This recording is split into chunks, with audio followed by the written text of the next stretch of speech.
Good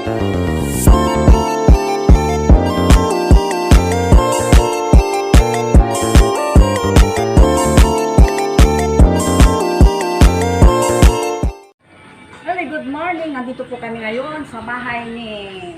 good morning ka din, anak. Good morning po. Nandito po kami sa bahay ni Mrs. Balicio. Siya po ay aking kaibigan, best friend, kumare. Lahat na po, nandun na po, lahat po. Nandito po si Juan, si Miss Merna.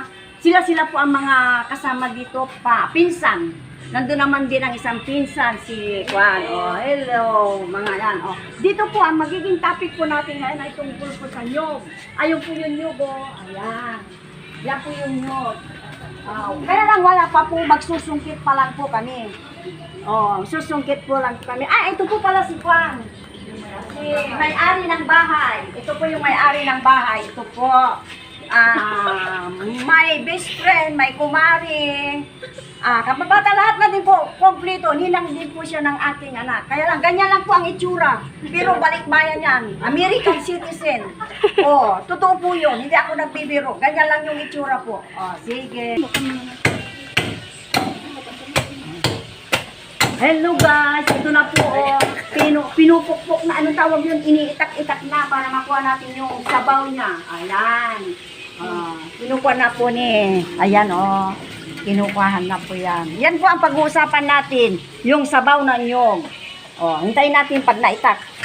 Ipapakita namin yung laman niya. Yan, iniitak na po. Isang yung niya yung isa yan. Yan. Ito po yung ginagawang buko salad. At kung manipis po ito, pagkain ng bagong kasal. Yan, bagong kasal. Yan ang sabi. Yan. Okay na po. Ang pag-usapan natin ay tungkol po sa kwan. Nandito po kami muli po. Ito po yung sabaw na nyo. Pakita mo. Yan po. Yan. Parang tubig lang. Parang tubig. Yan po sabaw na nyo. Yan po. Sabaw na nyo. Alam ba ninyo, ang sabaw na nyo ay marami tayong makukuha na benepisyo dito sa sabaw na nyo. Pero, pag ininom po ninyo ito, kailangan yung umaga, yung wala pang laman yung tiyan. Para po ito sa kidney, tapos sa bato, pag yung... Sa UTI? At saka yung... Sa UTI? Oo, sa UTI. Pagod ka na gising. Yung napagod ka na natulog o yung sa umaga, di ba natulog ka, pagod ka.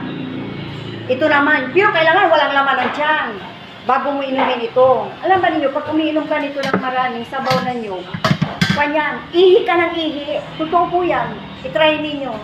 Ihi ka ng ihi. Kaya nga sabi nila, pero totoo din, yung ihi ka, yung uminom ka ng sabaw na nyug na marami, lagi kang ihi ng ihi. At saka pampalinis ng yung mga kwan ng katawan. Ito naman po yung laman niya, yung manipis nito, yung sinasabi ko kanina, yung manipis nito, yung sa Pangasinan malasalming, sabi nilang gano'n eh. Anong tawag doon? Malamutan. Ano yung tawag doon? Basta may pangalan nito sa Tagalog, nakalimutan ko, sinabi na sa akin eh.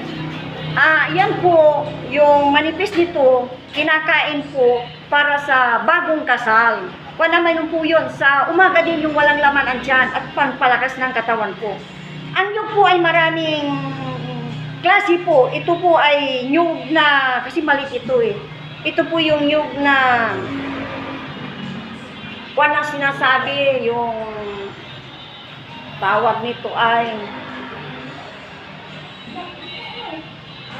buko, yung maliit lang. At sa iba naman kasi yung nyug na malaki din. Ang tawag talaga doon nyug. Alam ba ninyo, sa nyug po, yung bulaklak niya na pagano'n yung hindi pa nagbubukas, yun po ang ginagawa nila doon, kinakarit, tapos tinutumba, kinakarit nila, tapos kukuha sila ng, anong pangalan nun, yung kawayan, o yung panang mineral na water na yun, pwede na rin eh. Doon nila isasaksak po yun, nagiging tuba. Ang tuba na po yun ay nagiging suka. Sa susunod yun. Sasabihin din namin ano ibig sabihin ng benepisyo sa suka. Nagiging suka po yun. Pangalawa po, yung anong pangalan nito po, yung tuba na yun, nagiging lambanok naman. Pero niluluto nila pa yun bago nila gawin yung lambanok. Pero yung tuba, natikman ko na po yung matamis. Pero nakakalasing din po yun. Oh. Kaya, mga guys, sana nakakuan kami uli, nakapagbigay kami ng bagong payo sa inyo tungkol po dito sa sabaw ng nyug. O, yan. Sabaw ng nyug para po sa UTI, kidney,